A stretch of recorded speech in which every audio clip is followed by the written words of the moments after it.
Hi friends, welcome to Telugu defence news. Imagine చేసుకోండి, మీరు ఒక బ్రాండ్ న్యూ స్పోర్ట్స్ బైక్ని ఆర్డర్ చేశారు. Powerful engine, premium brakes, latest features అన్నీ ఉన్నాయి.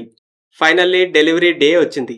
కానీ తీసుకోవడానికి మీరు షోరూమ్కి వెళ్ళినప్పుడు ఆ డీలర్ మీతో ఇలా చెప్పాడు: మేము ఇప్పుడు హెడ్ లైట్ని పెట్టలేము, ప్రస్తుతానికి ఇలా వాడుకోండి, కొన్ని సంవత్సరాల తర్వాత లైట్ పెడతాం. ఇదే జోక్ ఇప్పుడు F-35 world's most advanced fighter jet విషయంలో కూడా జరిగింది. మేటర్ ఏంటంటే, ఇప్పుడు US air force brand new F-35 జెట్స్ని రెడార్స్ లేకుండానే సర్వీస్లోకి తీసుకోవాల్సి వచ్చింది. జెట్ ఫ్లై చేయగలదు, కానీ ఎనిమీ జెట్స్ని గుర్తించి ట్రాక్ చేసి అటాక్ చేయడానికి కావాల్సిన కళ్ళు అంటే రెడార్ లేదు. మరి అమెరికాకి ఈ పరిస్థితి ఎందుకు వచ్చింది? ప్రజెంట్ F-35 జెట్స్లో AN/APG-81 అనే రెడార్ ఉంది. అయితే అమెరికా APG-85 అని ఇంకా అడ్వాన్స్డ్ రెడార్ని డెవలప్ చేసింది. ఇది gallium nitride based AESA radar. ఇంకా లాంగ్ రేంజ్లో ఎయిర్క్రాఫ్ట్ని గుర్తించగలదు, శత్రువులు జామ్ చేయడం ఇంకా కష్టమవుతుంది.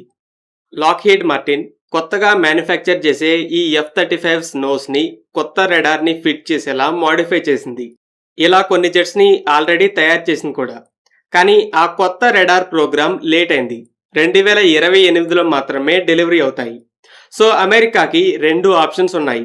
ఫస్ట్, రెడార్స్ డెలివరీస్ మొదలయ్యేదాకా F-35 ప్రొడక్షన్ని ఆపేసి వెయిట్ చేయాలి.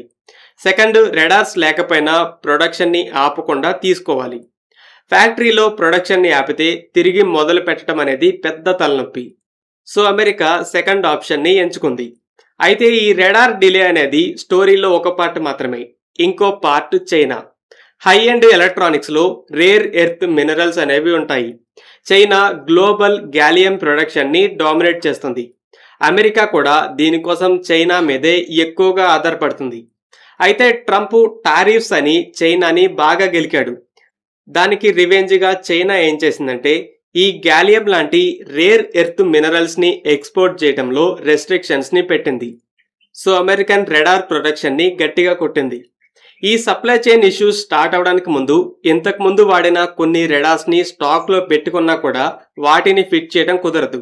ఎందుకంటే కొత్త F-35 జెట్స్ని న్యూ రెడార్ కోసమే మోడిఫై చేశారు. పాత రెడార్ని పెట్టడం కుదరదు. సో ఈ ట్రాప్లో చిక్కుకొని రెడార్ లేకుండానే F-35 జెట్స్ని సర్వీస్లోకి తీసుకుంటుంది. ఆల్రెడీ F-35 ఫ్లీట్ అమెరికాకి ప్రాబ్లం అయింది. మొత్తం 800 జెట్స్ సర్వీస్లో ఉన్నాయి. Big number. కానీ spare parts shortage, maintenance issues వల్ల కేవలం 25%, 4గింట్లో ఒక జెట్ మాత్రమే ఫుల్ కాంబాట్కి రెడీగా ఉన్నాయి. ఇప్పుడు రెడార్ లేని F-35లతో మరో తలనొప్పి వచ్చింది. దాదాపు మరో 2 సంవత్సరాలు ఇలానే ఉండొచ్చు. అమెరికా ఈ గ్యాలియం కోసం ఆల్టర్నేటివ్స్ కోసం అయితే చూస్తుంది. దీన్ని బట్టి ఏమర్థమవుతుందంటే, ఇప్పుడు మిలిటరీ పవర్ అనేది కేవలం వెపన్స్, సోల్జర్స్ మీదే కాదు, టెక్నాలజీని, క్రిటికల్ మినరల్స్ని, ఓవరాల్ గ్లోబల్ సప్లై చైన్ని ఎవరు కంట్రోల్ చేస్తున్నారు అనే దాని మీద ఆధారపడింది. చైనా రేర్ ఎర్త్ మినరల్స్ ఎక్స్పోర్ట్ని టైట్ చేసి ఇప్పుడు F-35ని కూడా కొట్టింది.